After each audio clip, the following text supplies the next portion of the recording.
Sean McCann.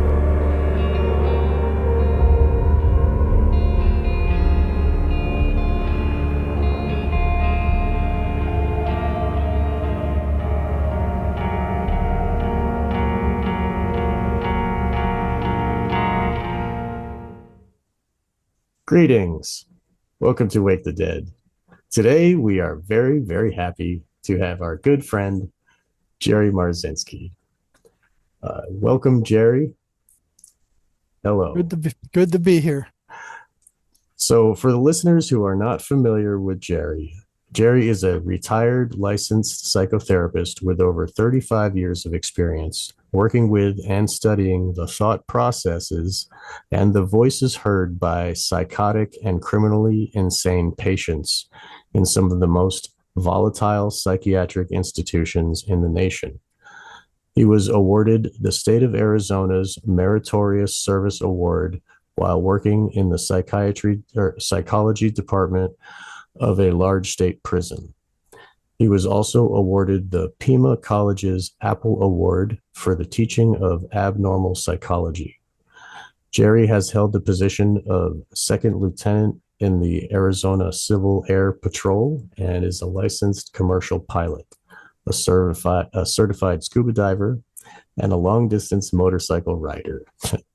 And you and I we both share that as well. It's one of the most amazing things to be out on a beautiful road, 50 miles an hour, and the wind blowing. It's just it's the next best thing to flying. Yes, yeah, it is. I always compare it to that too. Yes.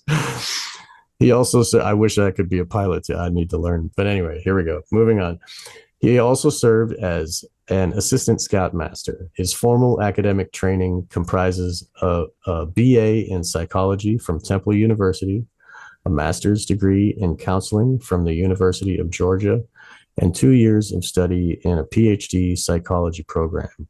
He is co-author of An Amazing Journey into the Psychotic Mind, Breaking the Spell of the Ivory Tower.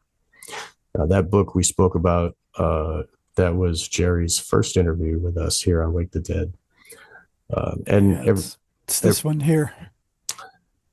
Yes, here, let me share. That was his groundbreaking book, which revealed to all of us that the voices that schizophrenics hear is not the person's own voice. It's not their head, and these things they work from they have a recognizable pattern, and they are not working for our benefit.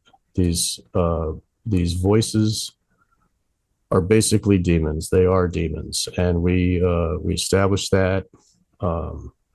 People can listen to our previous episodes, and people should definitely read Jerry's book. They can find jerrymarzinsky.com, and that's with a Y. Here it's being shared on the screen. And Jerry also uses the MACE, M-A-C-E method. He has found that is the most effective psychological fix. Psychotherapy, right? You're better with the words. In all 40 years, I haven't seen anything that works as good as Mace does. Beautiful. And that was our third episode, I believe. So people should go back and listen to that as well. So there is much that Jerry has brought to our ears, and he's here to join us again, and we are very happy to have him. So welcome, Jerry. Thank you for being here. Wake the Dead once more. You're very welcome. Awesome. So today, it's been a while, and we love you. My listeners love you. It's really always fun to talk to you. And I've been recently diving deep with my friends, I guess they're co-hosts on this series that we've been doing, looking into the Epstein files.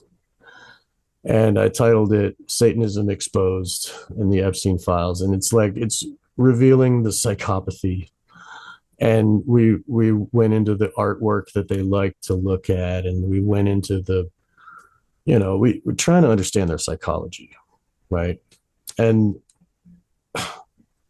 the more I look and learn, and the more learn about generational satanic abuse, the uh, those types of families, they they work with demons on purpose, and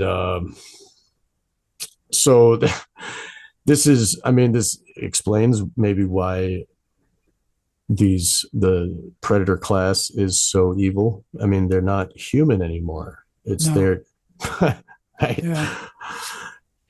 So I wanted to have you, and because you do a lot of interviews, but you really um, you're you're talking from your experience with the people that you've personally dealt with, and Yeah. I wonder if you can take that knowledge and apply it to the wider world, and maybe we can get into a few tells. Maybe we could like try to describe the schizophrenic mind in a way that will make it easier for us to recognize it when we see it, because there's newscasters telling us things. I mean, they're burning children in Gaza, and it's like just nothing. It's like this is business guys and whatever, forget. And I don't think a normal human could talk like that, and I believe that they are in league with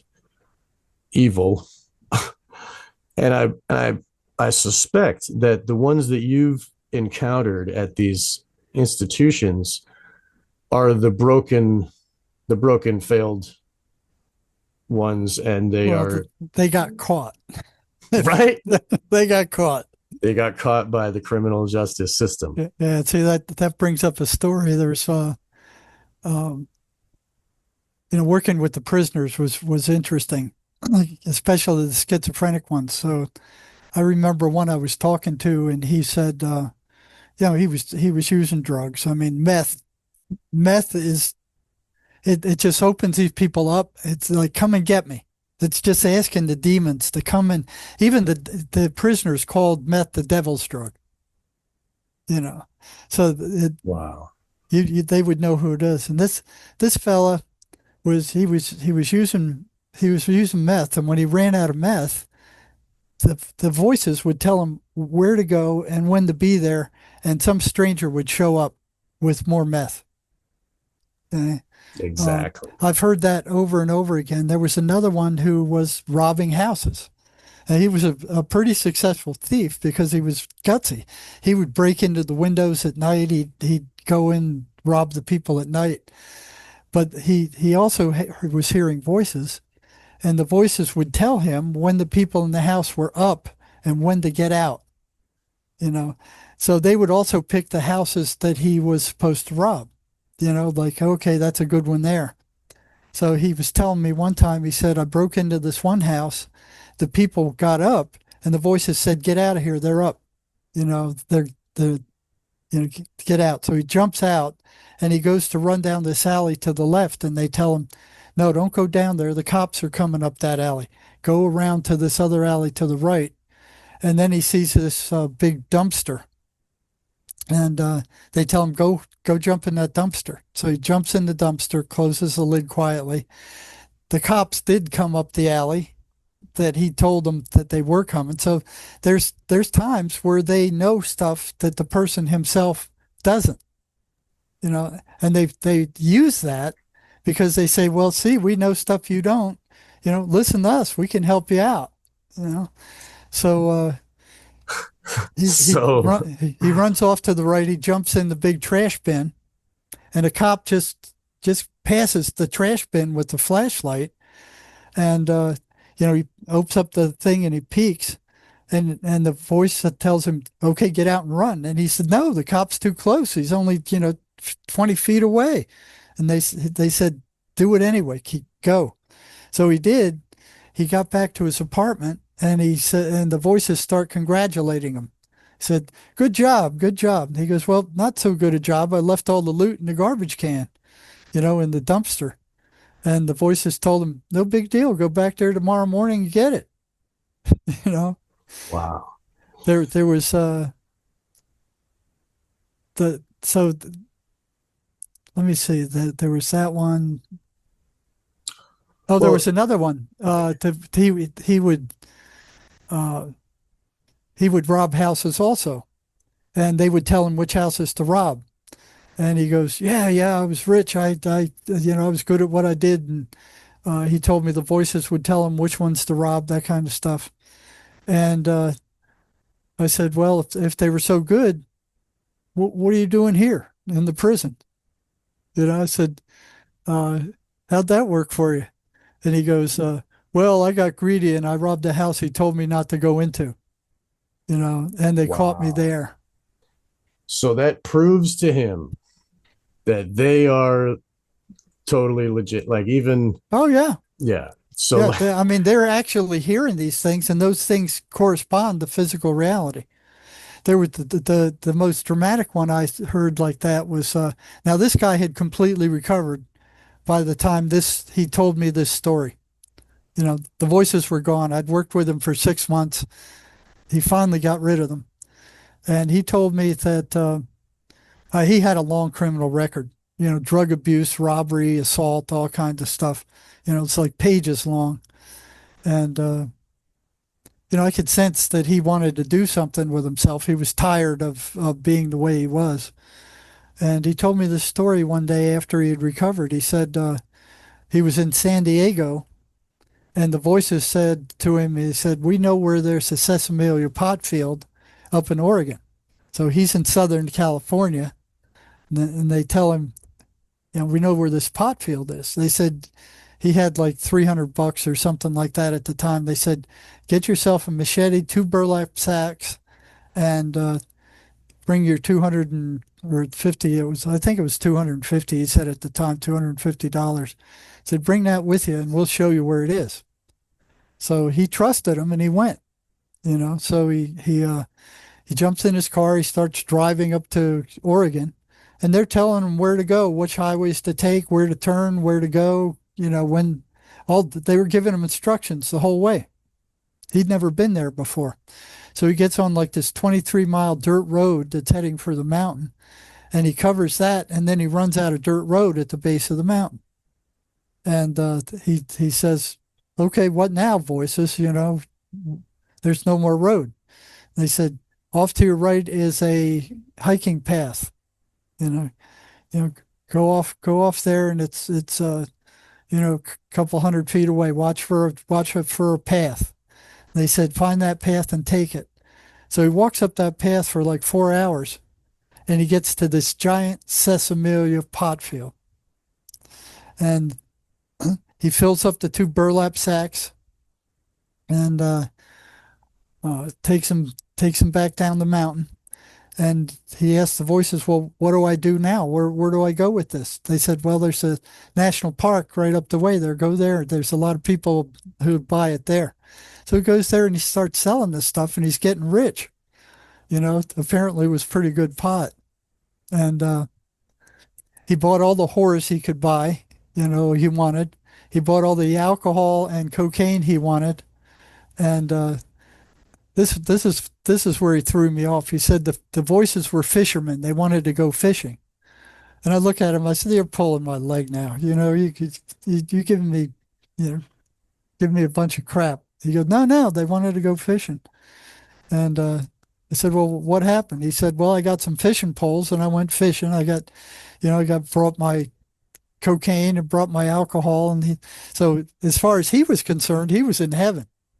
All the prostitutes he wanted, all the cocaine he could buy, as much alcohol as he wanted. He doesn't have to work, and he's fishing. And the voices would tell him where to go to fish, where to throw his hook, how long to stay there, and when to move. And he told me wow. he was the only one on the Columbia River catching fish that day. You know, Wow. so that went on for maybe uh, a month or so. And then one day he runs out after I think it was like the third time he did it, and he was going for the third time. And he says, I ran out of pot. I got to go get some more because I need some more money. So he must have bought a lot of prostitutes, and uh, the drugs weren't cheap either. So Right. he goes to go up there a third time, and the voices say, "No, don't go up there. They're waiting for you. You go up there now, they're going to kill you. They know you've been robbing them. They know where their pot thing is, their pot field is. Take your uh, the money you got and go back to San Diego."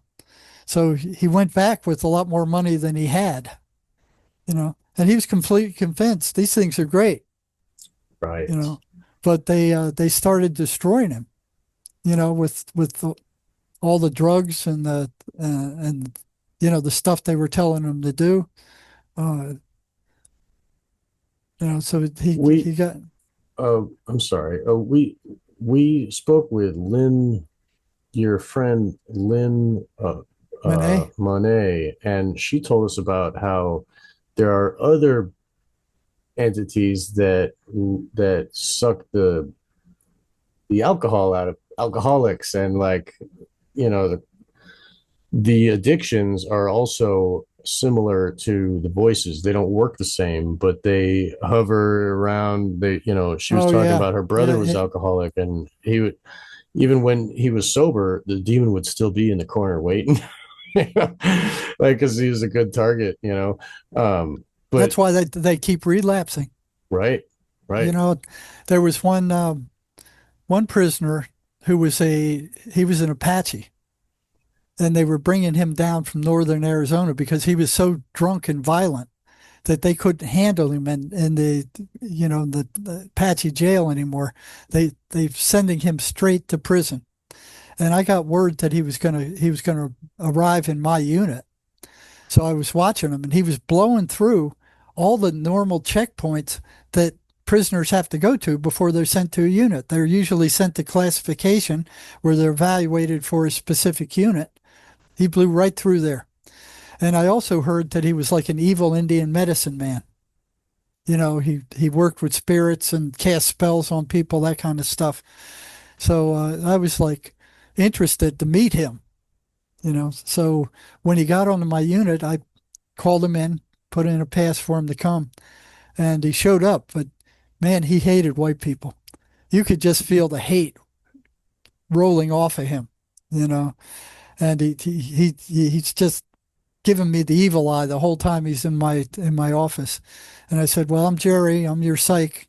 You're assigned to me. You're on antipsychotic drugs. I'll be monitoring you. I'll be calling you in once a month and seeing you, see how you're doing." Okay? And I could just feel the hatred rolling off him. And I said, "Okay, I'll catch you next month," because I saw that they gave him the meds. So it took like 6 months before I could actually start holding a conversation with him. And he would tell me about, he was bad alcoholic, but he would tell me about fights with evil spirits, the shadow people. Um, he also told me about these alcoholic spirits. He said there's a bar in Phoenix, Arizona, where if he went anywhere near that bar with any kind of alcohol in him, these things would jump him and they would get in him and he would start drinking again. He said that bar, there were so many of these dead alcoholics piled over that bar that he said they disappeared into the sky. He couldn't see the end of them. Oh wow, it was just like a line of them waiting A for. line of them waiting. Oh And what man. they do is they wait for these guys to get drunk enough to jump into them. And then they follow them home and then make them drink more tomorrow, Yeah, and yeah. So okay. what alcoholics need to know is they're not the only ones drinking. These are dead alcoholics. They can't get high in the spiritual form. They can't get drunk anymore.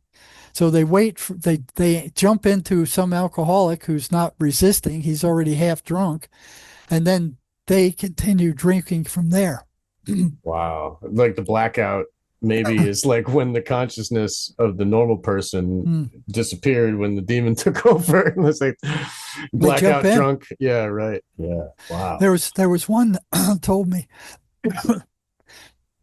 there's this bar in Tucson that looks like a ship. They call it the Gentleman's something or other. But basically it's a you know drunken strip joint or something like that.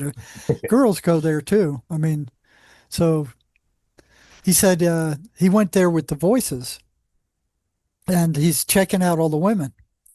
And the voices tell him, see, he was attracted to another one, and the voices said, no, this other one over here. All right. So the voices won. He went and he started flirting with that woman. He took her home, and she'd like to be strangled while they were having sex. Go figure. I mean, Wow. okay. And Because she had a demon, probably. she had a Anyway, demon too. right. So he strangled her so much that she passed out, and he thought he killed her. Yeah. But it was the demons who picked her out. Wow. Because they like to do this, the That kind of sadism, kinky, crazy shit. right? Yeah. Like the man, like the Marquis de Sade or whatever. Like when we were doing William Ramsey and Hans Utter and myself, we were doing this long series Oh, you looking at did the what you worked with William Ramsey, huh? yeah, William is a good friend. Yeah. Yeah. Yes. He's in Britain. No, William is in California. Oh, okay. Um, there might be somebody, but anyway, William. I think he's had you before. I think you've spoken to him Well, I'm before. working with a guy, William Ramsey, now, who's in Britain, he's doing a documentary. Oh, okay. Wow. Interesting. With the same that well, I hope you do a documentary. I want to hear your story on a documentary. That's fantastic. That's great. Well, we'll see. Uh, It's coming along. in that series, we decided to uh talk about a movie that relates to their psychology, and we watched Sallow, 120 Days of Sodom. It's where they take the 120 Days of Sodom, which is the book by Marquis de Sade, and they turn it into a movie about fascist Italy. It is really sick and disgusting, and there's no resolve at the end. It's just like it makes you. But I mean, but it that that sadism is what like they wanted the girl whose mother died trying to save her, and she was crying, and they both like get that, or all four of them get up, these dudes, because they want to prey on the one who cries the best, who has the Oh, most. they feed off of that negative energy. That's their food. That's what I was That's getting why at. they're constantly negative. I mean, they Right. don't say anything positive. They're the most common and consistent trait of a schizophrenic is their negativity. They're consistently negative, derogatory. These are the voices. Consistently negative, derogatory, insulting, abusive, and destructive. They Right. want the person to suffer and they feed off of that negative emotional energy that that suffering generates. But the schizophrenics themselves are not aware of that. Now, it's not just schizophrenics, they get us all. They hit everybody to different degrees. Schizophrenics, they have a lot more control over because they've kind of caved into them.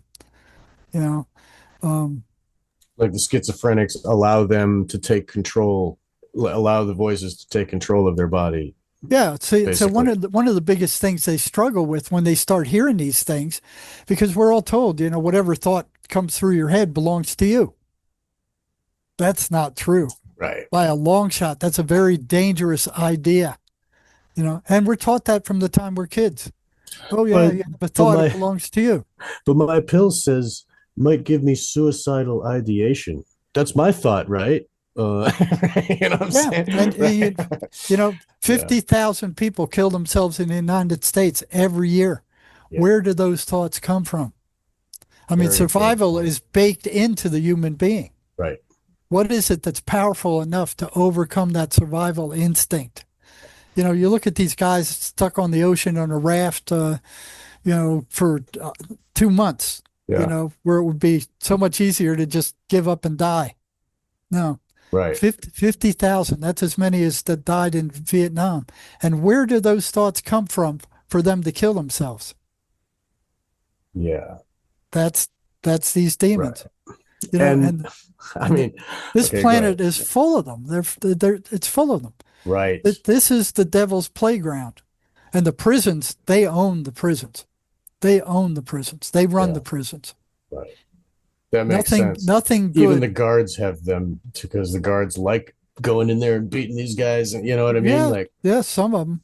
yeah, I watched one cause a riot that $1 million worth of damage burned down the whole part of a unit because of one of these punk guards who was a black belt in karate who would, egg these guys on so wow. he could. Yeah. It's just like just being there. Like I was in prison briefly for selling cannabis, and just it was like it was a lesson in psychology, like totally. Like the huge men were little children. The guards were all like abused as kids, like they're all like picked on. But I mean, just looking at all and you working there and then having to deal with these type of people must have been that times like 100. Must have been really just to Well, see I all these found them people. Oh my God. fascinating. Right. Once I found out what the voices were, because I was brainwashed like everybody else. The psychiatric mafia and big pharma are telling everybody, including the educational institutions, that these voices are auditory hallucinations. So you think, oh yeah, hallucinations, So I'm like, well, hallucination. What? When I was undergraduate school, I go auditory hallucin. So they sound like word salad. They don't make any sense. Like a Right. hallucination doesn't make any sense. You know. So that's what I thought. But then when I got hired at the largest psychiatric hospital in the United States, probably in the world. There were 10,000 psych patients there when I got there. And I was watching these schizophrenic guys carrying on coherent, long conversations with somebody I couldn't see. Right. It was like listening to somebody talking on a phone.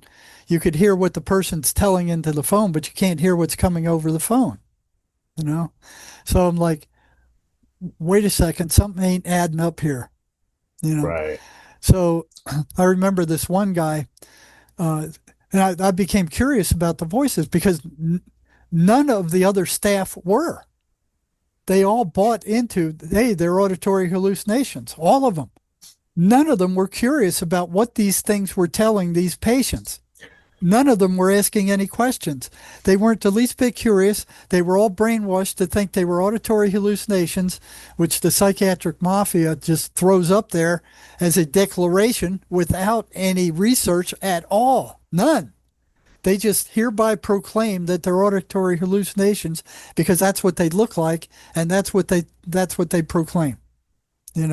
So now it's in all the DSM, it's in all the textbooks, it's being taught in the universities, and it's complete bunk.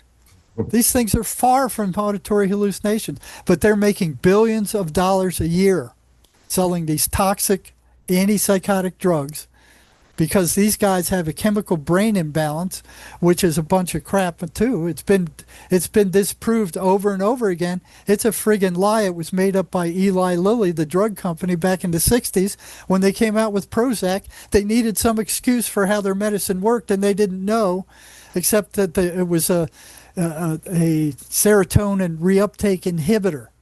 That's all they knew. Most So they people. made up this. Oh, it's a chemical imbalance of the brain.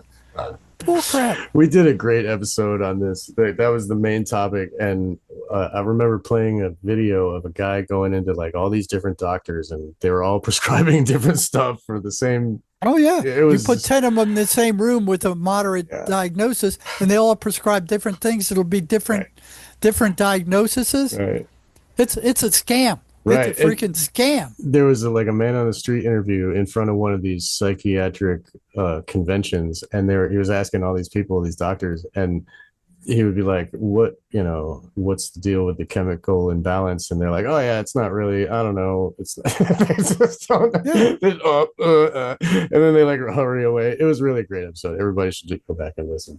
But so you said something ain't adding up here, right? Yeah, Like you something were, adding up here. One of the things with the voices didn't add up. The other thing that didn't add up is they're telling us it's a biochemical imbalance. But I would take my patients in to the psychiatrist when they first got there.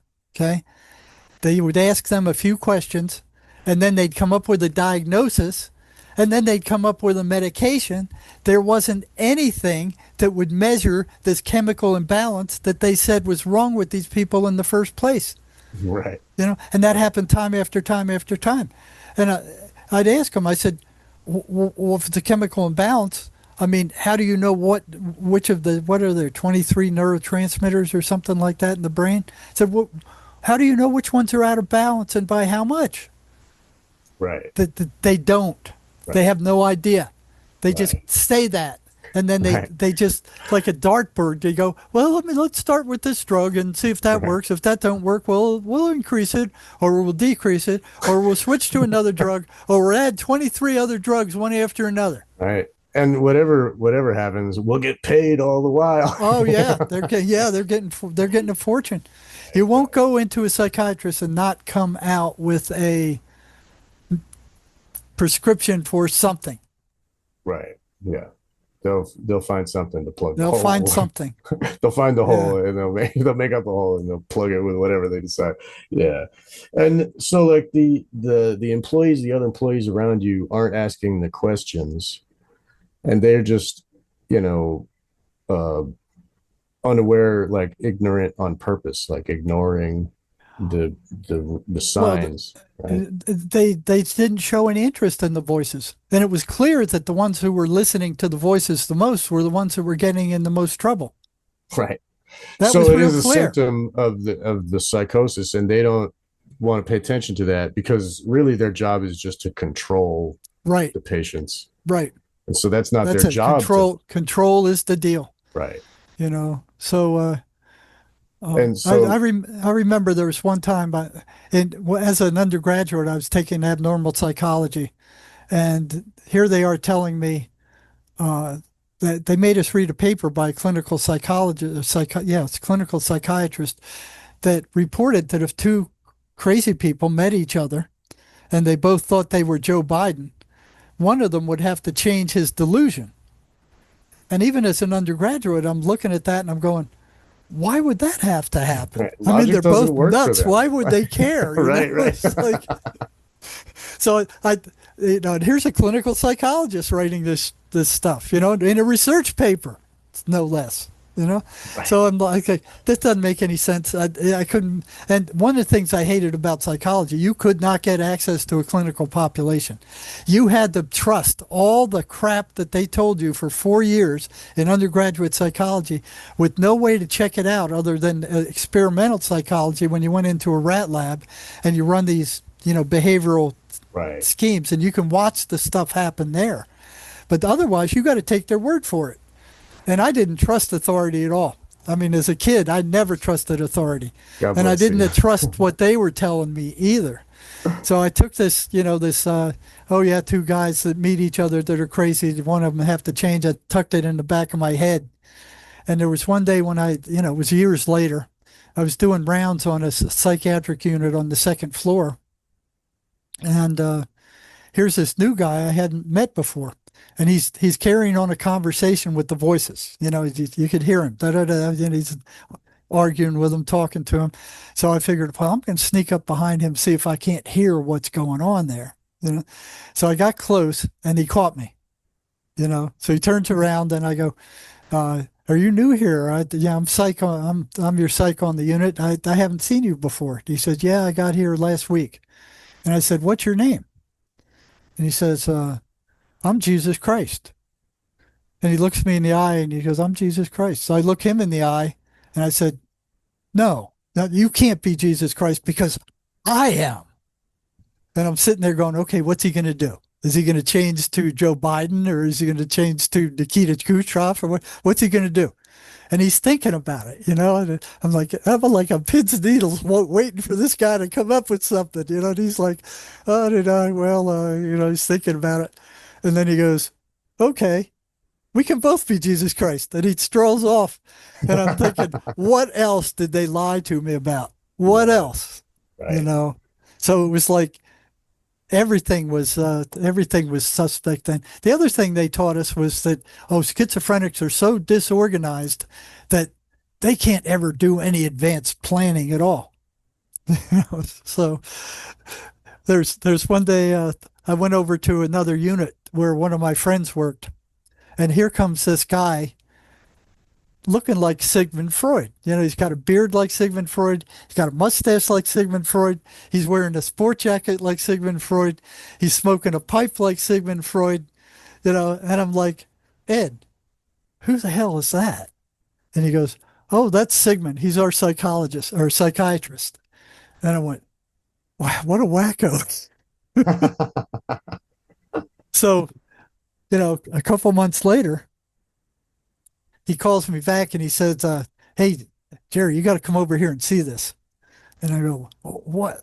He goes, you got to come see this. So jump in the car and I drove over to his unit and we go to the psychiatrist office, this Sigmund Freud's office, and before he got there. And I walk in and here's this pile of feces in the middle of the psychiatrist's desk, shaped into a pipe. And I said, what's with that? And Ed says, this guy lived on the third floor of this psychiatric unit.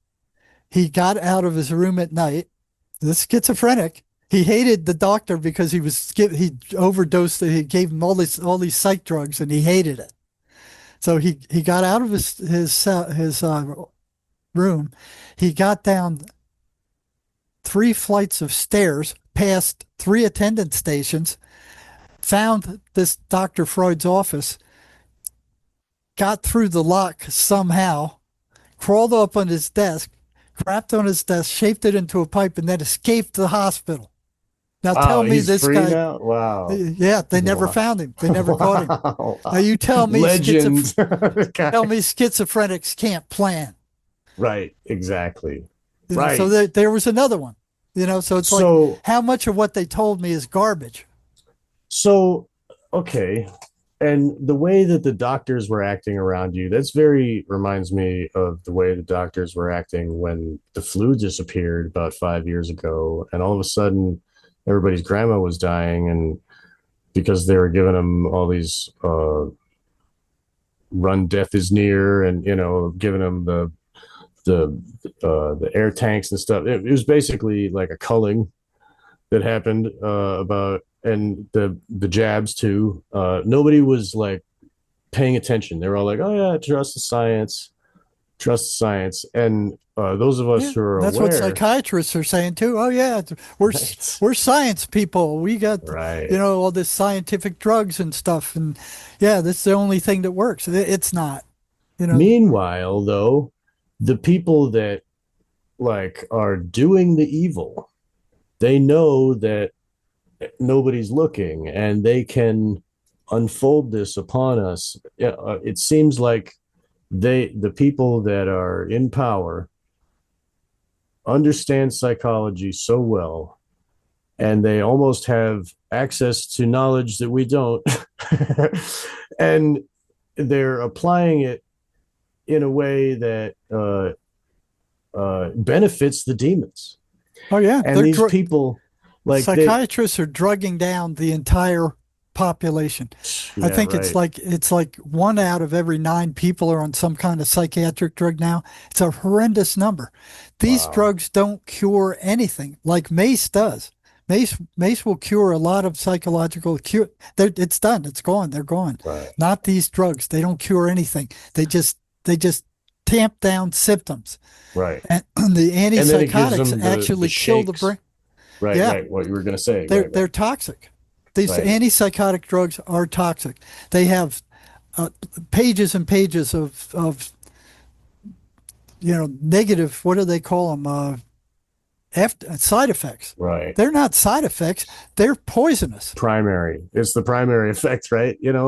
So they're running this script on everybody and they're saying, okay, treat it this way, when it's almost like the doctors are managing the demons. Maybe that's what they're doing. That's what they're doing. So like maybe the demons are also working with the doctors. Maybe they don't know it's not their voice. Maybe there's other. like we were saying before, how maybe the schizophrenics are the broken one, or the ones that got caught, right? So look at the people who are out there not getting caught. Well, I don't think I think most psychiatrists start off thinking they're going to help people. Right. I'm not talking You about know, just psychiatry. I'm talking about like the power structure. oh, the power structure. Yeah, You you know what look I at it. mean? You have Because they work in the Fauci. same way. Look at freaking Yes. Fauci. That guy's demon possessed. If I ever saw anybody, he is crawling with those things. He is such a Yeah. psychopath. It is unbelievable. Right. It's the psychopath is almost like it gives up over its will to the demon's will. Yeah, Right. that guy's demon possessed. He needs to be locked up for life. I I He's a wish very that's dangerous individual. I agree. And we've seen the wave of destruction that he's caused, and he's so proud of having a Yeah, and all these bobblehead. people that went along with him too. Right. Yes. The people go along with it, right? Yep. So Yep.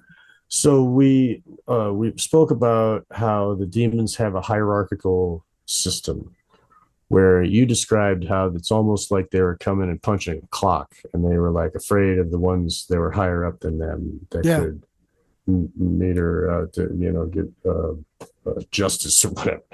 And this is almost like a mirror of what we have in almost all structures of government and medicine and religion. It's a hierarchical structure of obedience.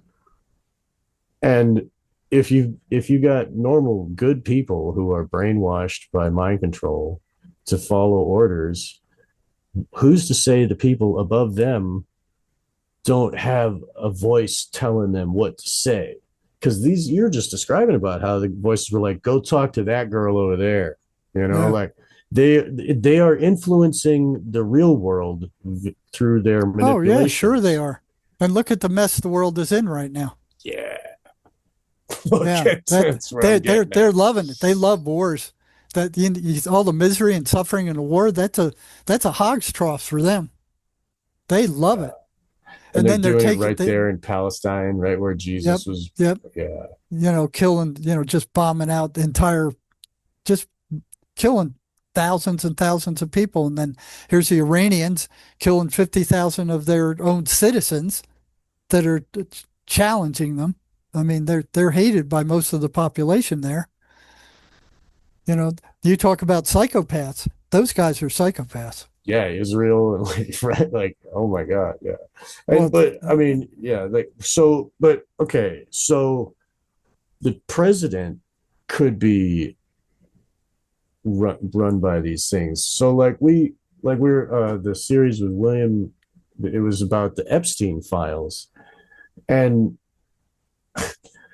Epstein was given his mansion for free by this guy named Les Wexner.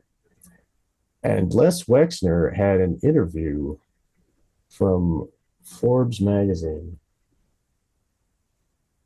Okay, this is The Bachelor Billionaire on Pins and Needles with Les Wexner.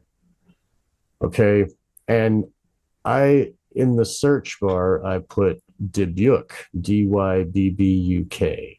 Okay, now let's search for that. Let's see. On the morning Leslie Wexner became a billionaire, he woke up worried, but this was not unusual. He always wakes up worried because of his Dybbuk, which pokes and prods and gives him the itchiness of soul that he calls spilks, some Yiddish word. Sometimes he runs away from it on the roads of Columbus, or he drives away from it on one of his Porsches, or flies from it in one of his planes. But then it's back with his first coffee, his first meeting, nudging it at him. Soon, 600 stockholders and some. So okay, they're setting the okay. Where's let's keep going here. And now perhaps it is time to reintroduce Leslie Wexner's Dybbuk, the demon that always wakes up in the morning with Wexner and tweaks and pulls at him. When he was a boy, his father called it tummel, Tummel, a churning, so he feels molten and unformed, pricked by these spiritual pins and needles. He met this demon again when he was 40 and already worth $500 million, when he climbed the mountain in front of his house in Vale and almost froze to death and decided to change his life. This demon he calls Terminal Spilks, which makes him wander from house to house, repeating the pattern of his childhood on a luxurious scale, wanting more, swallowing companies larger than his own. It is precisely the reason that Wexner has $1 billion and didn't stop at, say, 5 million and a new Mercedes every other year, and what he calls normal life, bridge on Wednesdays and bar mitzvahs on Saturdays at the Winding Hollow Country Club in Columbus, which seemed like Buckingham Palace to him when he was 15. It is why he will have 2,500 stores instead of 250, or three, why he has 6 houses and is building a 7th in Aspen, why he has 2 planes, why he dates more than one woman, why he has no children, why he has his boards, his collections, his Wexner Foundation. It is why he goes to Vale for a single night to look out at the mountain and hold a woman he has flown in his arms. It is why he hasn't married, although after knowing him a year, one girlfriend converted to Judaism and actually changed her last name to Cohen, which Wexner insists was not because of him or because of what it would do to his mother if he married a Christian. Jesus. Okay, and here's a quote. I have all these ideas and I'm frustrated because I can't do them all, he says, explaining that this is the agony.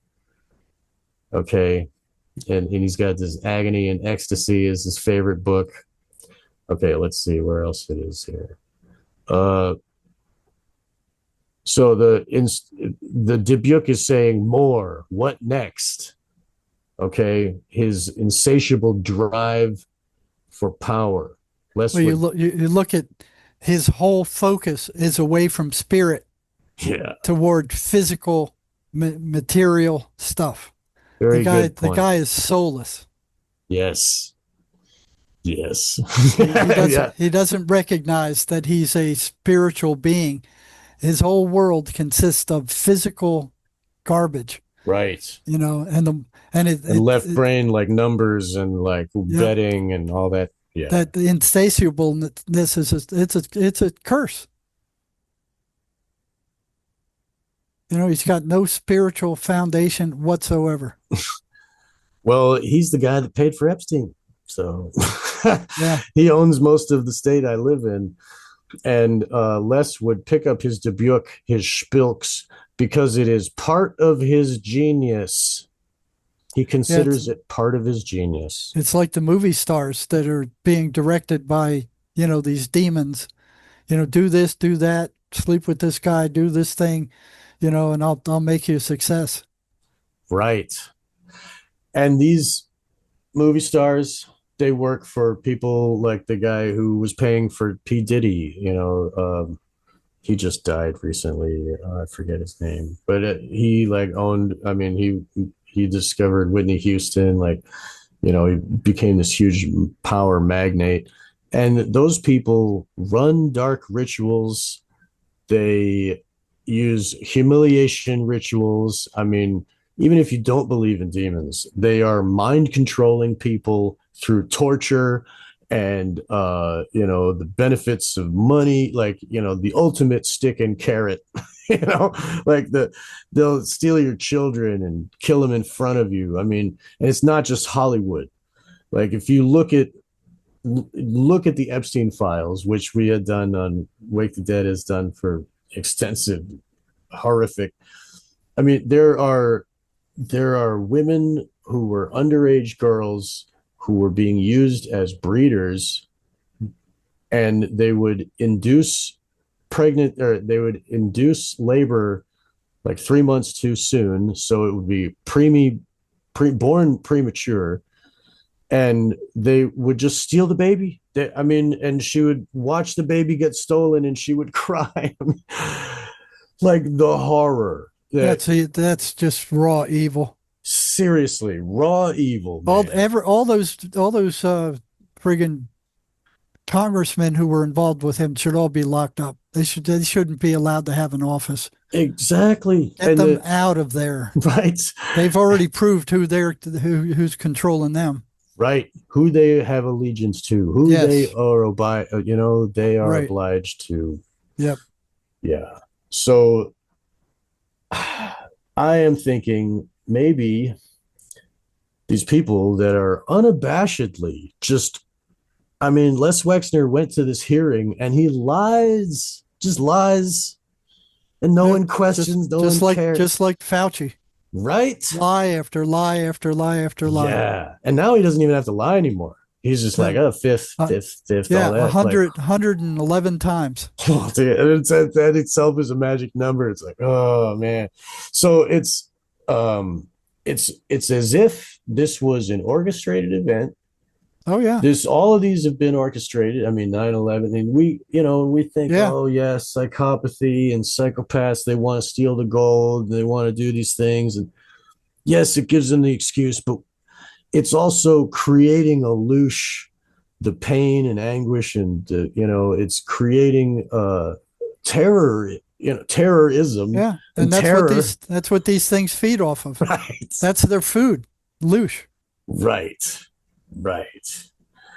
So, do you see? I mean, is there like some sort of way that we can see without like, are there some tells that you told us before about how those that are affected, they're drained by their energy, and you could see him, like he couldn't get up the stairs very easily. It was like, and you, with your eyes from a distance, you saw the symptom, and you were able to recognize, oh yes, that's the voices Yeah, feeding. they were drained. Right. But see, the thing is, they didn't know they were drained because they were feeling so bad all the time that, you know, feeling Just drained mixes is just in. part of mixing in with the rest of their misery, you know. But then when I started asking them, you know, how much energy do you have before the voices come and how much energy do you have after they come? There was a statistically significant difference. We ran a t-test on it. It was Wow. statistically significant, you know. And the other thing is the voices didn't want me telling them that they were parasites. If the voices were going to go off, it would be when you're telling the patient that the voices are parasites, that they're feeding off them. That's the last thing they wanted that patient to know. Right. They would just blow at that time. So if they're going to blow up on you, that's when they're going to blow up on you. And the patient needs to know that. You know, like What if if you had a big leech on your arm, you wouldn't just sit there and look at it.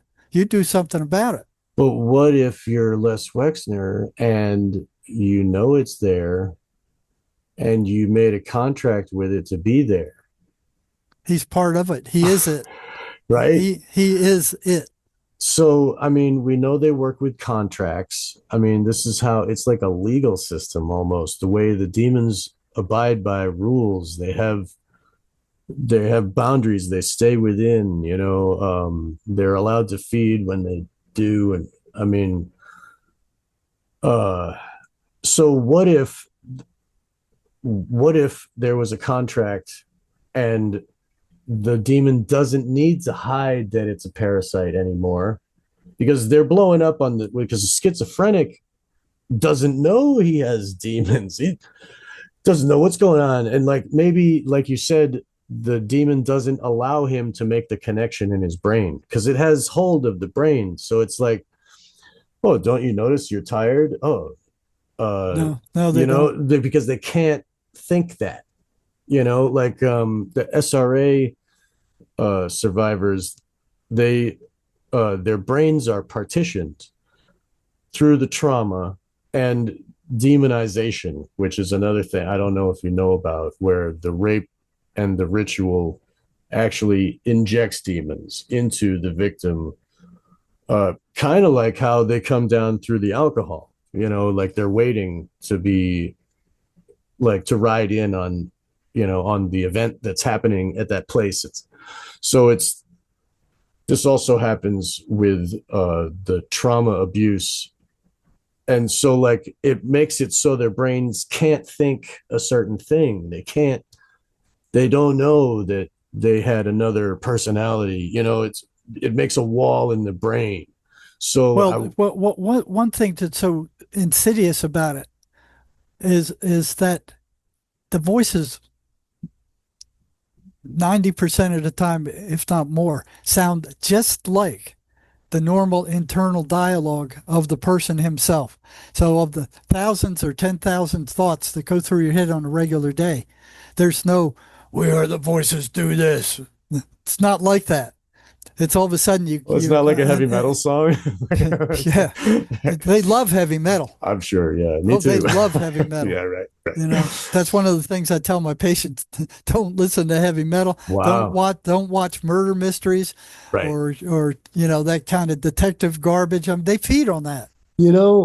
I'm sorry, but we had another licensed professional counselor, John Euler, who told us about psychopathy, and we were looking at that.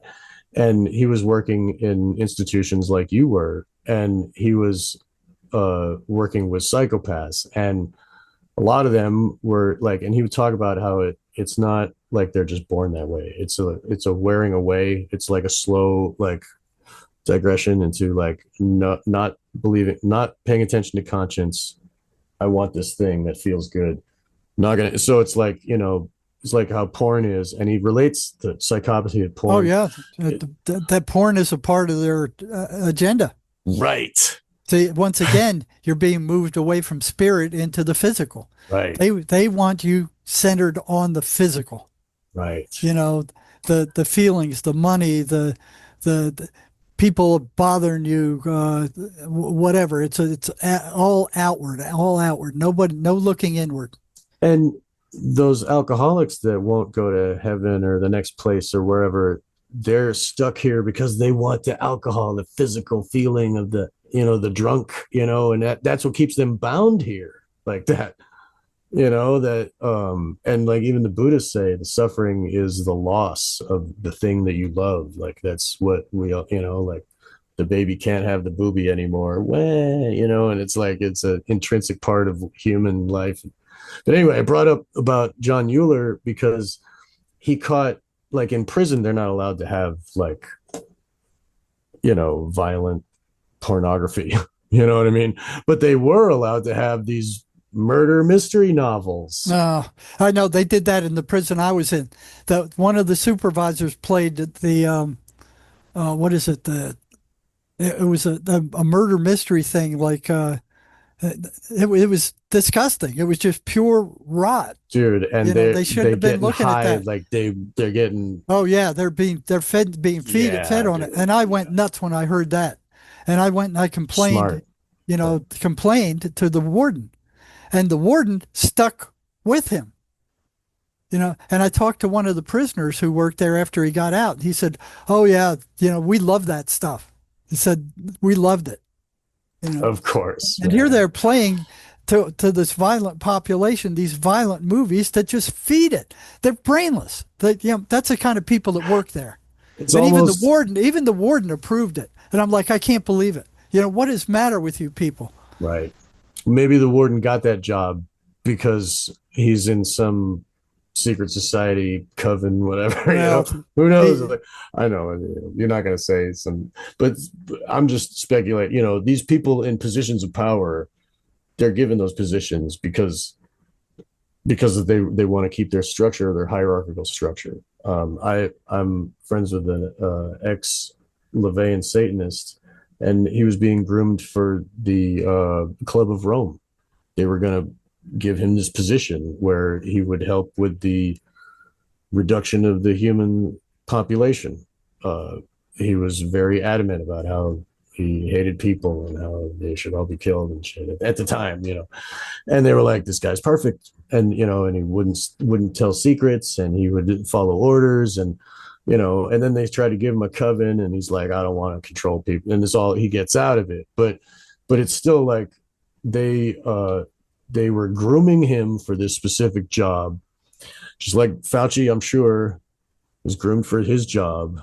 You know, he's the perfect psychopath for that job. You know, the Yeah. whatever presidents are groomed for, you know, just like the stars on TV movies and stuff, they are groomed for that job, you know, and created for that and put into this. So And then you look at all this fraud going on in the U.S. government right now that's coming out. Trump is just digging it up and saying, look at this mess, right, you know. And here they're fighting the, you know, Save America Act, which is basically, you know, legal elections. You can't cheat. And they're right, fighting it tooth and nail. This John Thune is sitting there, oh, yeah, well, we don't have the vote. So I'm going to just put everybody on vacation all summer and we'll think about it later. The right. friggin' scumbag. So it's like the evil agenda always gets put through. You know what I mean? It always gets approved by what, you know, like because those certain people are in those certain Yeah, and places. they just found out how much money the communists are paying, you know, all these congressmen. You Oh, know, right. you Yeah, know and they're the paying all. APAC too, like that whole Yeah, yeah. thing. Yeah. And like yeah. So there's, and plus I heard the other day that um now that USAID is no longer funded, rap music disappeared. It's like, Oh, really? yeah. Yeah, there I hasn't never been could figure that stuff. there, yeah, and but it was, you know, it would feed the demons. Like these people would, you know, get guns and they'd go shoot their friends, and you know what I mean. Listen Yeah, to, yeah. you know, call women whores, and you know, treat them bad. Like it created a culture. That's interesting. That's really Yeah, interesting. yeah, you should look into that. Yeah, but so like this culture is like it's set upon our heads to make us believe we need to do these evil things to like, oh, we gotta vote. You gotta vote for evil because it's the lesser evil, right? You know, because they're gonna be evil anyway. So we better mitigate this evil somehow with this voting thing they give. So like it, you know, even people that are normal do satanic shit because this fucking society, excuse my language, guy, everybody, because this society is the way it is, and it has been constructed this way by people like Les Wexner and people like Epstein making these connections. Well, even from the time you're a kid, you come into a structure. You Yes, know, yes, you're brainwashed from the time you circumcision, like yeah, freaking, you know, yep, they and injections, like all of it. and everything. You know, Yeah, physical reality. These are the rules. This is how it works. You know, you got to do this, you got to do that, and then they put you through all this schooling, and you know, it's a brainwashing kind of thing. You right. make you fit in. And to fit in with what the a whole world that worships money. And what does money give us but those physical sensations of like whores and drugs? You know what I mean? What that guy was Yeah, getting, the meth head, when he was stealing the cannabis. So it's like you know, it's mammon. always focus outside, not look inside. Don't look what's in there. You don't want to Right, see that. right. And so can we see what's inside them? Do you think there's a way that we can maybe spot them? Or I know that Jesus says know them by their fruits, and you know, Les Wexner Oh has made a yeah, lot that's of the fucking best rotten way fruit. Yeah. by what how they do what they do. You know, I remember, you know, back in the 70s when I was working at the that psych hospital, when I was walking down the street somewhere and somebody's talking to themselves, I went, yeah, right away you knew they were schizophrenic. But now they got these cell phones. It took me years to get over that because I'm somebody's walking down with some device in their ear that I can't see. And I'm like, another schizophrenic. They're taking over the world. You know, it's Dude, like yeah. it took me years to get over that, you know? Wow, you're traumatized by all the people talking talking themselves. Well, it was It's like, like yeah, shell shock. You're like, oh, like you hear another yeah, one. Like, it yeah, was. It was like, right. oh, they're surrounded. They're all over. They're taking over the universe. Yeah, man, don't go to the city. Holy crap, they're everywhere. Yeah, Yeah, and most of those people that are vagrants, you see down and out, just living in rags, pushing around, you know, shopping carts full. Those guys are most of them are mentally ill, right, right. And so you did and they choose that. right. I chose to be homeless for a while. It's pretty Yeah. good. I had a van to live in, so it was okay. But I mean, you know, it's I think choosing that is also like I don't want to be in this evil system. You know what I mean? Sometimes people break out, like if you go to Rainbow Gathering, those people are all homeless and they have their heart in the right place. A lot of them, not everybody, but like you know, they can make a food in the woods. They can make some gourmet stuff. They don't get diseases from the water. They you know what I mean? Like they know how to live proper, even though they're homeless. But those anyway. Uh, so the way that the people are talking on their cell phone, or the way that this cell phone has infiltrated our brains, and it fooled you into thinking, "Oh my God, it's a schizophrenic." Do you think maybe we are like this cell phone digital uh future that we are living in? Do you think that has some sort of connection to them, to the voices? Can they manipulate the digital signals? Can they Well, yeah. inhabit the They, AI? well, I don't know That's about inhabiting the AI, but that's when I kind of talk tough to about this answer, kind of right? stuff, Yeah, right. a lot of times the signal goes out, the the picture disappears, the sound goes out, uh, I get disconnected. Uh, so they can do the electronics. I was working with one schizophrenic gal in Greece the other day, and she had one strong voice, and we were going after it, and dealt it a good blow. And then so Mace will remove all the trauma that these people, that the voices feed off of that trauma. You get rid of that trauma, their food source starts dwindling, and they start getting weaker. That's why Uh, they abuse the children so much. Right. oh, the So they're traumatized as a voices hate kid, children.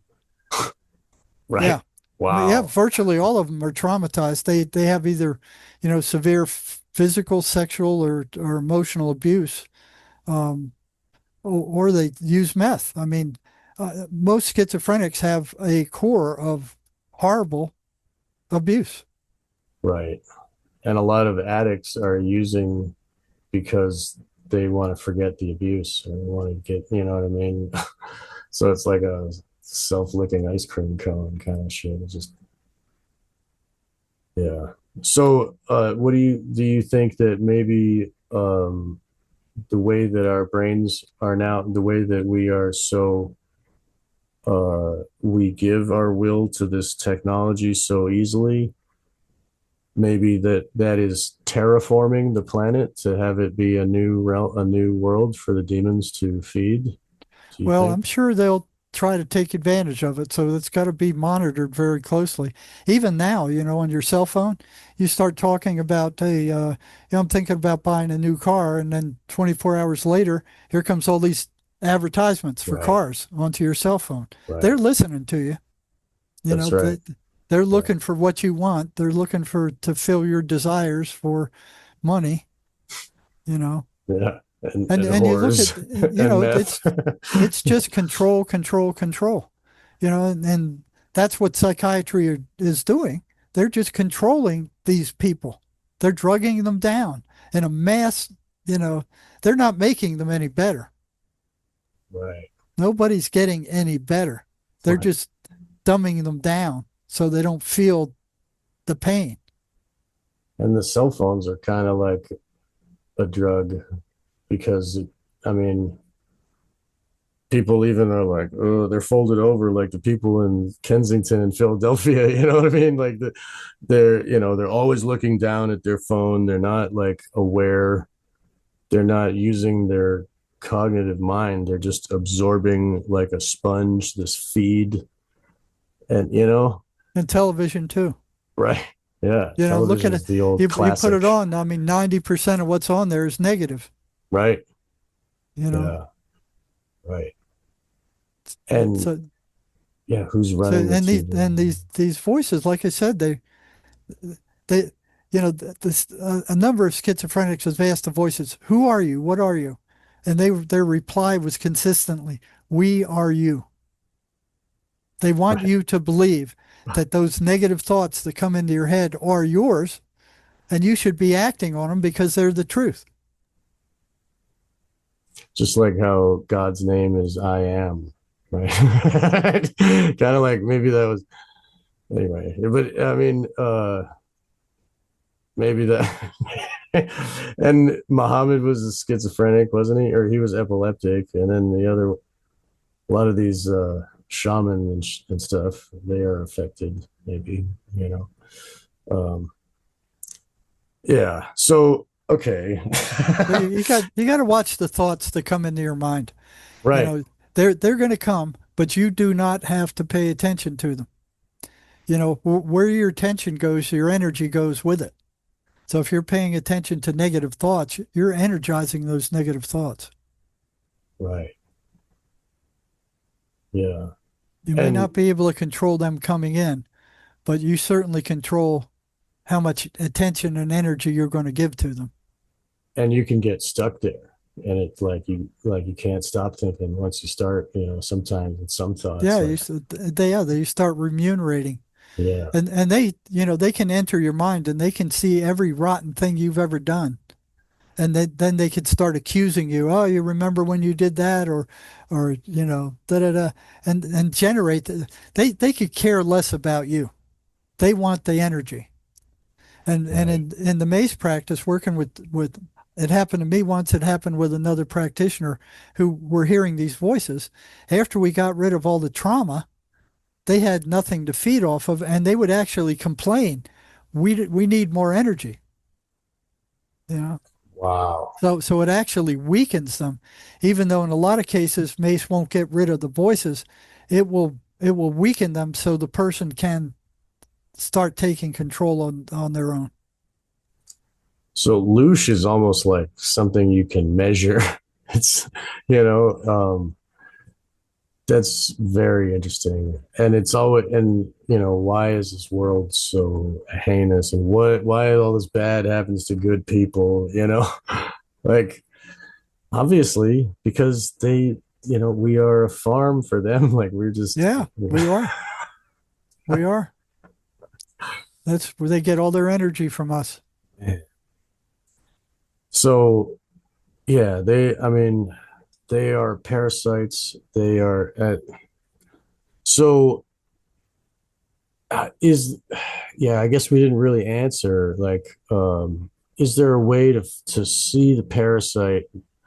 I guess we can see its workings, but we can't really see it as it's in there because the person thinks it's himself. Right. And so So that and person, schizophrenics struggle with that. They go, is this me or is that, you know, uh, and they fight against that, but if the voices get them to believe that they are them, they become them. right. So they take over at that point. If they convince Wow. the person that, well, these thoughts are yours, this is who you are, that's what they're all about. Once they do that, that person loses control and they start gaining control. So they're constantly after more and more and more control, Right. just like the government is. Right. Yes. Right. I mean, that's what it's all about. I mean, really, that's what the big dog does to the little dog. Control. Like, that is their science. That's what all they care about. Um, wow.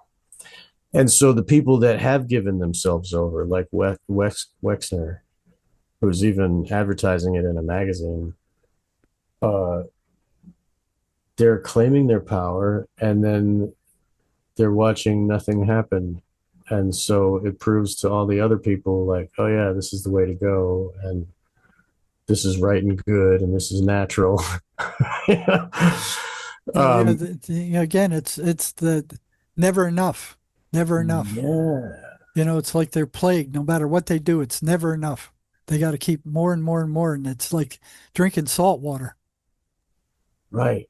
It's and it kind of like the way the porn goes. It's like, Yeah, oh, barely legal, and then like even younger, and then like, and babies were, and then you look at the people like Epstein and what he's doing, and it's never enough for him, right? And he loves that young women, their bodies, and taking them as full control of his own. Like this is under my control now, and I'm going to do with it what I want.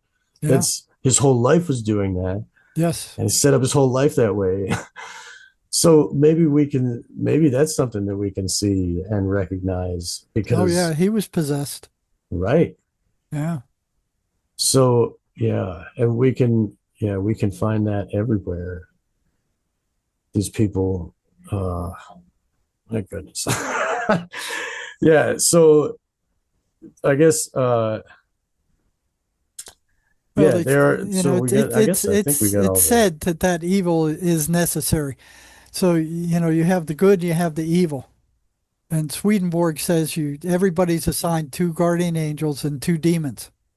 All right. And that kind of equalizes things out, which leaves the person to decide which direction they want to go. right. Okay. They're The making the decision. the So they person either, is the decision. The yes, awareness is the the decider. awareness is the decision. Right. And the person will move toward what they love the most. I mean, so robbers, they love robbing people. They prefer to rob people rather than go buy the stuff or be given it. It's It's a more exciting. thrill. It's a Yeah. thrill. Yeah. So they start moving in that direction. The good guys start moving in a good direction. I mean, so they choose. And just like here, you know, the schoolboys hang out with the schoolboys and the drug addicts with the drug addicts. Once you move into the other life, then these Swedenborg says the demons move toward their own kind. Nobody throws them there. That's their choice. They want to Right. be around those kind of people. And he says some of them will go, well, I want to go up to heaven, and they're allowed to go to a certain degree, and then they suffocate. They can't stand it, and they jump right back down to where they were. Wow. So he says they choose, Wow. just like the gangsters choose to be that way. That's their choice. And that choice, like, effectively locks them out of the next wherever we're going, Right. for our soul. Yep. You can move into darkness. Right. And that keeps us as like a trap. And then you become one of all those alcoholics waiting in line to jump Yeah. on a body. Oh, I'm always like, this is That's hell. Oh no, no, it's great. I love it here. No, but I think it might be hell. It's like I'm always like teetering back and forth. And like the more I learn, it's these the demons are here, and the humans that choose evil are stuck here too. yeah. And so are the good guys. So are people like Trump who's standing up to all that stuff. I don't know if he's that good, but we don't need to get into that. But I Well, mean, do you prefer him over Biden? but that's again, that's the trick. That's the mental trick of the lesser of the evil. Oh, he's that dude shits in gold toilets. He doesn't care about us. He obviously does what he's told. I mean, look at what the what's her name there, the Miriam. Look at all the fraud he's uncovering. What do you That's mean he doesn't care hey, about you? hey, you know That's what? money that's stolen from you. Comes out Get of your pocket. not me actually. I'm not going to talk about that on the podcast, but um, uh, okay, I'll tell you. I'll give you. How about Jimmy Savile? He went to church every day. I Did you have know no that idea. he was a I don't know Catholic? who. I don't Oh, know who he is. Jimmy Savile was this. He was a music producer, or no, music presenter on TV in Britain. He had the white hair and the long cigar. You see pictures of him, I'm sure. He wears crazy glasses. He was an insane pedophile who would have keys to homes where they kept children that were mentally ill and or physically broken, and he would rape them. He would go into he would steal body parts from cadavers. He was a full-on witch. He was buried at 45-degree angle, like a witch is. I mean, he stayed with his mother's dead corpse for like 2 weeks Well, doing was he a stuff with her preacher body.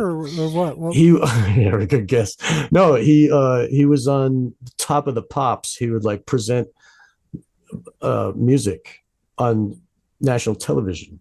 He was the guy, and he was best friends with King Charles, Prince Charles, and he would go Oh, on yeah. TV and he would talk about sneaking underage girls in the boot of his car into the Buckingham Palace for the. He would talk about that on TV, Oh, and so yeah. like, but Yeah. he Yeah. would also he would go to Catholic church every day. He was devout, like he would. Oh, yeah, because for the witch is if they're doing good and to equal out the bad. Because so like Trump might be doing good, sure, but he's also giving them bombs to bomb Gaza. I mean, you know, right there, dude. Case Well, done. So I think the Jews have some control over him. of course, I think he's got to pay them back for getting into office. yes, indeed. But you look at all these senators. He's the Save the America Act. Whatever president would take on something like that? What other president would take on these psychopaths in Iran? Hey, man, I that's a question that I can't answer because I know that I'm a full on anarchist, and I know that nobody cares. And so I want to get that shirt. Nobody Nobody cares. cares. Well, nobody cares. You know the people get the signs in their yard that's like vote for this guy. Vote for nobody because nobody really cares. Nobody will save you from because that's the truth. There is not anybody that rises to that level of power. They are there because they Remember, he's an outsider. He I doesn't belong. guess. He But the doesn't belong there. Rothschilds bailed him out twice, so he's beholden to them. So, like, I mean, and the Rothschilds Well, are he's Israel. They created Israel. I yeah. I'm mean, that's sure he's got his constraints. so. Yes, just like Nobody the no. demons do, they work within their boundaries. Yeah. And they Well, he's doing what he can within right, the constraints that right. he's got them. So, Nobody gets to be but listen, president without beholding. Most of exactly these guys were deep state. The right. Bushes. You look at But Bush. listen, Obama was freaking evil. You talk right. about an evil I sucker there. agree. I agree, man. What a But psychopath he just, was. but I know that you're a smart man, and I know that you really care, and I don't want to get into these I don't want to get in an argument, but really like who is you. You don't know Trump. You can't really say he's good or what you think he's good, and I believe that what you're saying and you are sincere, and so I don't want to argue about it because I love you. You're a good friend, and and I can see where you're going with it, and you don't like the corruption, and so that is, in my opinion, that's how they get you. That, but besides that, good people can be besides Trump, like whether some other character who may be in league with people like Les Wexner, who has Dubuque. Maybe there are characters that are there for us to see and for us to get emotionally invested in that will lead us like a shepherd leads sheep, and make us think, oh, this is justice is coming, and give us people will get behind a movement because it's easier than uh, you know, just walking away. I don't know. I'm not gonna. I don't want Right. to. I'm Well, not gonna. you look at Fauci. I mean, you're right to Right. they're withholding a large body of information Yes. that of against him that they will not let out. You know, Right. That's everybody true. knows he's a scumbag, but Just like they have the evidence, but they won't let it out. just like how they said there's a large portion, I forget the percentage of the Epstein files has rape or murder or child pornography, and they're not gonna show that. They're not gonna tell Yeah, who's in those videos. They're just probably because half of Congress would be exactly. in prison. And that's what's her name said. Bondi said, if we release the files, the government would dissolve. And like, I'm like, hell yeah. Because I mean, goddamn, like we don't need this mind control. But really, that's the truth. Like, we are all, even the good guys are beholden to others who like have orders and they're following orders and who's at the top, you know and we know who's at the top. Power, the way, just the whole way that the hierarchical structure is, like, in your heart what's good.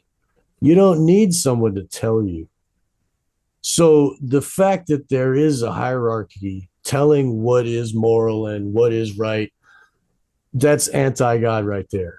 Like, I mean, we can tell, like, if a cop pointing a gun at somebody who's like trying to feed their family, whatever, that cop has to choose to pull the trigger, and it's right there. Like, oh, do you choose mammon or do you choose life? Do you choose the money, the paycheck?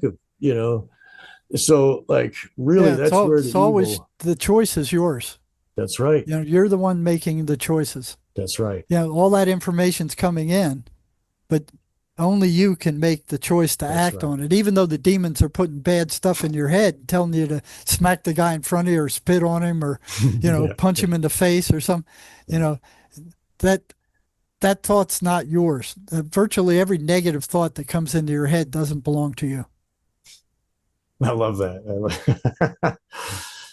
Because I have a lot of sad thoughts, man. They're not yours. Right.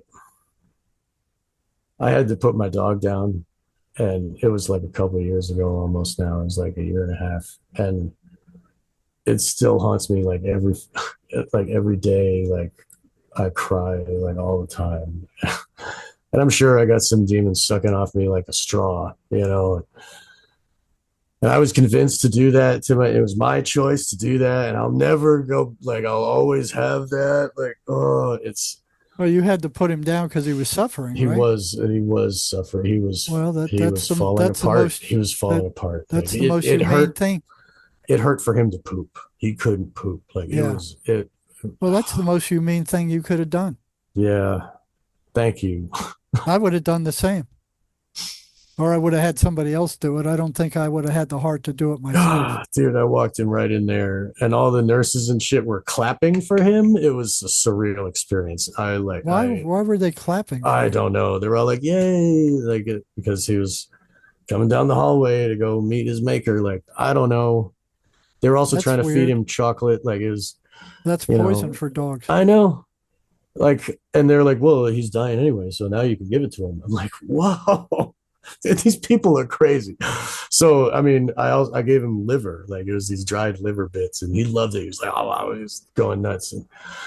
But then, like the moment when his body stopped moving, he looked at me in terror. He's like, "What's Yeah, happening?" Like he yeah, stopped yeah, chewing, and he's like, oh, and yeah. yeah. So I can't. We all have these things, and the demons can use it against us. Like, Yeah, they're feeding off of that right now. But yeah, they'll look at the alternative. He would have just suffered I more. agree. Like He they would have were. made you suffer more. I know it was. You really didn't have any alternative. And You're right. anybody who owns a pet goes through that same thing at some time. Carlin said that. George Carlin said it. You're buying a small tragedy. Yeah. It's true. The Yeah. best fix for it's get yourself another dog. Right. That's yeah. and then it'll happen again, right? Well, yeah, I but know. you know, That's what everybody tells me. They're like, when are you gonna get another one? I'm like, oh, my wife doesn't like dogs. Like, she's free now. She finally has no dog. well, get yourself So another yeah, one like a Chihuahua or something. They're not man, much trouble. yeah. They're good God bless you. I watchdogs. love you for saying that. That's great. One of my a good friend said that she told me that I could borrow her dog sometime. Like, she's like, come, like, take him, hang out. It's I not know the it's not the same same thing. exactly, but still, like, I mean, there will never be another Echo, and No, but like, he's a perfect soul. well, I hope he's a human well, now. Like, my wife yeah. had a little Chihuahua here in Tucson, and it would just go outside and bark. Calling in every coyote for miles around. You know, so she took it out to the front porch once, and she fell asleep, and it was out on the driveway barking. All right. So the coyotes swept through, took it, killed it, and it was hanging from their mouth when she woke up and saw the coyote Oh, running away from it. oh, So she blamed herself for a long time, felt miserable, and then she went and got another chihuahua, and it just disappeared. It yeah, it just happened went. again, dude. Yeah, right. Yeah, right. You This the can't. one we have now doesn't bark out in the yard. But Oh, do look you at all live the in a with coyotes or coy dogs around? Is there? coyotes are running around here all the Oh man, time. Wild pigs are out here. The wow, really? owls with 4 foot wingspans. They'll pick up a cat and carry it Wow, off. yeah, wow. Yeah, Yeah, it's a small tragedy. Everybody, be aware, and yeah. that's But look at all the these. years of That's love true. you had from that You know, compared to that one my thing. life was You is really way didn't have a. better than it could have been, like Get without him. yourself another dog, a little one. Little ones are much less trouble. Yeah, he was a pit bull. He was a big guy, and Yeah, yeah. They're I couldn't get rent anywhere. And instead of like giving him away or doing, I just lived in a van. That's like, because in Massachusetts they wouldn't rent to anybody with a dog over 40 pounds. It's like some like insurance like wouldn't. So like you can't. So it's like freaking whatever. I'll be Massachusetts. homeless. Yeah, dude, that place is hell. Like Yeah, yeah. dude, bunch Massachusetts. of And crazy then people. Minnesota, New Yeah, York, right. Yeah, right. taken over, completely Yeah, taken over. You yeah, talk about, you know, demons. right. Yeah, look at California and like Philadelphia. Like Yeah, holy shit. Like, yeah, yeah. yeah. And so, I mean, that's kind of really the reason why I wanted to have you on is because of the way the state of the world is, Did maybe do you have you thought any thoughts in regards to the way things are going, and has it made you think about the voices? Have you had any insights since the pandemic and since the Gaza and the Ukraine and the Iran? I mean, all this crap, like the burning children alive, and like, Well, you can't concentrate on that stuff. yeah, right, You please, know, yeah, it's like this million billionaire guy. He was concentrated on money and material stuff. Get in there and read, the Gnostic stuff or read Swedenborg. Turn your attention to something right, brighter. Get yourself another little dog. right, yeah, man. Yeah. I mean, have you recognized anything? Have you heard? Things are changing, Tell and us about that. they're changing for the better. You look at this, all this corruption is being exposed. Right, You know, a whole bunch of these fraudsters have already been sent to prison. right. You know, Yeah, and it's happening all over the world. It's not just yeah, it's happening all over the world. right, Yeah, you look at uh, what the Muslim invasion over there. right. Oh, in It's Britain, in Ireland and stuff, and like the yeah, guy like beheaded that woman in the street on yeah, camera. Like, yeah, and Britain's just, oh yeah, that's fine. Look yeah, what happened to Spain. You right, know, now what country? I think it was Norway is saying out, all of you out. They're right, throwing them out. They're telling right. the European Union, go screw yourselves. We're not putting up with your nonsense. We're done with this. So people are finally coming to their senses. Like People are even, starting to come around. yeah, All this corruption is being exposed. right, You know, yeah. Uh, I mean, even it's the SRA stuff. I mean, like my show talks about it, any other shows, and people used to be able to say, "Oh yeah, that's satanic panic," and they just listen to yeah, yeah. music and No, whatever. But no, dude, it's See, real. before you Like, can do anything about it, you have to know about it. exactly.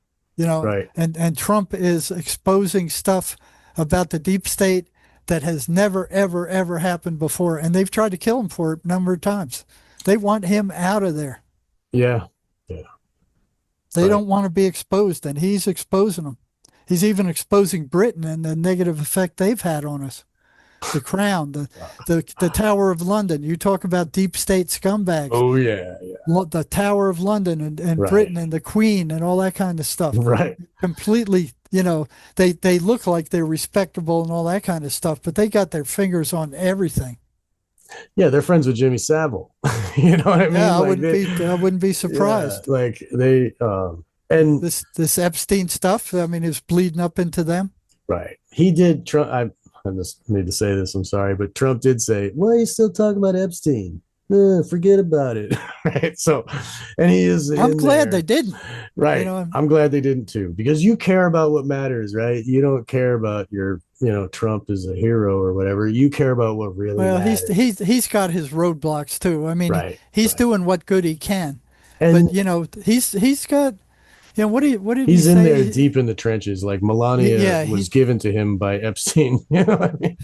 Like I mean, it's a whole system of, and all of the Russian models and the Eastern European, like yeah. when the wall fell in 90, they just total corruption, and they scooped up all those young women, and they started, and Trump had his, like, the underage model girls, like that whole pageant system, and he was bringing them over there from, he was friends with Epstein, channeling them like this.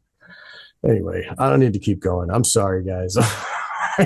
But this show is not a politics show. We're not doing politics, but really, like, they are. It is changing because we're paying attention. well, We, the also people. the frequency of the planet is changing also, which is causing a lot of disruption. It's increasing. Yes. All this stuff is being exposed. It's starting to be handled. It's coming out in the open. Right. You can't do anything about it if you don't know about it. So that's the first step, Right. is to expose it and then go after it to the best you can. And Right. that's happening now. Even the flock cameras are being taken down. Like, people are like, I've had enough. They won't get rid of their phones, but they're still like, Oh yeah, in Britain they're attacking those cameras. yes, and here too. Yes. And so, like, it's become, and some of the, there was a guy that, one of the guys that owns Palantir, one of the Palantir guys was talking about how all of the people that are taking down the flock cameras, they're terrorists. So, now once we classify them as terrorists, then we can go after our own people, and, oh, Yeah. you don't Yeah. want to be ruled by a surveillance state of technocracy? Well, we got to sell for you. Well, you look at Iran. They killed 50,000 of their own people right now. I And didn't know about that. I have to look into that. So, oh, you got to go. yeah. Yeah, look into it. Okay. And Fifty because, thousand. I mean, the people that are running Iran, I think, are bad people too. I think all the governments are run, and I think they're working in collusion. Like, look at when the COVID thing happened. All the enemies, they all started on, they're all on Yeah, board that's together. amazing how that. I remember I went to the doctor and he said, "Well, you should get this vaccine," and I said, "I will never take another vaccine as long as I live." God bless you. Like, Yeah. basically, take your vaccine and shove it. That's why you're still here with us today. My own mother is not. She took three. Yeah, you yeah, know, her husband had a stroke and a heart attack, and, yeah. like, broke his back falling They killed down. millions. They killed Right, millions. right, right. And it was on purpose. And the Yeah, people sure, it was following on orders, purpose. just following Yep. orders. Too many people on the planet. We need to Right, kill a bunch. But right, then you look at the birth rate, and it's down in the dumps right. Yeah, everywhere, all over the planet. it's true. It is all They it's don't need just to an kill illusion. people. People aren't. They're Right. not having kids anymore. But if my mom dies, then I cry, and they get to suck off of me like a straw, Yeah, you yeah. know? You look at And all the misery that Fauci and his exactly. comrades cost. And the grandmas that died in the nursing homes, and, Yeah, and then like, you look at Como running for for governor of California after he Oh murdered all my those people God, and dude. those old people in the nursing Oh homes. yeah, New York, He's running right, for governor of California right. for crying out loud. Yeah. Yeah. Like he thinks that California's people just gone. forgot about it. Right. I thought it was New York. I thought it was, but yeah. So, but still, he thinks that people just forgot about it. Nah, whatever. Like, it, the way Yeah, that I the think it TV is New is and York. the 12 24 hours of news and the way that flipping scroll, Yeah, scroll, no, scroll, you need to people move. forget. Like, No, you need to start moving in a more spiritual direction. that's right. Yeah. Because you're taken over by it. Right. Look at you. A lot of your thinking is negative, and that comes from them. Right. Right. There's no hope. It's a dark, deep, dark world. There's keep in mind that when all these angels, the demons got thrown on this planet, it was only a small section of how many there were. There's many more positive angels than there are negative ones. Right. They just kind of rule this planet. It seems that way. I mean, it might be because the population of evil souls is like building so much, and Well, I the mean, the population is increasing, non-corporeal ones, but no, I but mean the there's non-corporeal, the souls that don't get graduate out, the ones that are stuck here, like because they want more alcohol, like the ones that want to like ride on us as parasites, just like the demons do, because they're not the graduating to the next life or the next heaven or whatever happens. well, the only They, person you can really control is yourself. yeah, good point. Yeah, So yeah, if you're feeling spiritually devoid, you have two guardian angels. They're watching over you all the time. right. They can't help you unless you ask them. They're not allowed. These negative ones can come in and ravage you all they want, but the guardian ones, they're not allowed to do anything against your free will. So Right. you have to ask them to come and help. Otherwise, they Uh, can't. it's almost kind of like the evil ones need to get your free will acceptance as well, the way that they do the revelation of the method. They showed us 9/11 and stuff in the movies before it happened, and Yeah. they kind of like So train our brains to get there's an ready evil for it. force on this planet, and it's pervasive. Right. And But it's slowly losing ground. yes, the people are they're choosing truth and they're choosing Yeah, because justice. they're being shown the truth. Right. And it takes somebody with guts to show them the truth because, you know, Like you, right? yeah, I mean, you are well, showing us the truth. Nobody else talks about this stuff. no, they won't. Yeah. I had to drop my license because they would have went after me. I have no doubt they would have went after me. They would have dirtied it up. They would have made up some bullshit. Said, "Oh yeah, we took his license because of this." Right. So I just let it expire. So Good. now I have nothing to do with them. Well, that's a Mace has control nothing to do mechanism. with them either. It It, is. it's like a coercion Well, it device, was like taking a ball and chain off my neck. right? Yeah, you got to have this in-service training, which was also garbage. Right. You got to do this, you got to do that, and you got to pay us money. You know, Yeah, that's always there. You got to pay the that's money. always there. Right, right. Because it's slavery. You got to work. You got, yeah, Yeah, I'm glad to get rid of that license. I've had it for decades. It's right, never did me any good. right. All it was doing is make you comply with what they want. Yes, exactly. Yeah, and so yeah, we need to help. We need to focus on the growth and the love and the care for our neighbors and our Yeah. family, and that'll keep us There- grounded There's a into. lot of good people out there. There's a That's lot of good right. people out there. That's right. I meet them everywhere all the time. Yeah. I used to hate people. I was delusional, like, and a stupid person in the past. And, now I recognize that all of the goodness and grace of God comes through people. Yeah. Because everybody has a spark of God in them. Right. If they didn't have that, you'd be dead. Yeah. Yeah.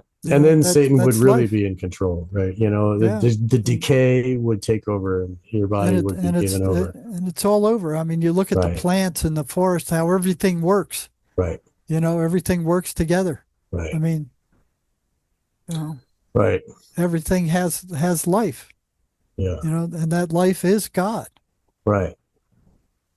And all the demons can do is kind of leech off of, Yes, they can only try to corrupt it and steal, you know, right, blind you from it, right. who you really are.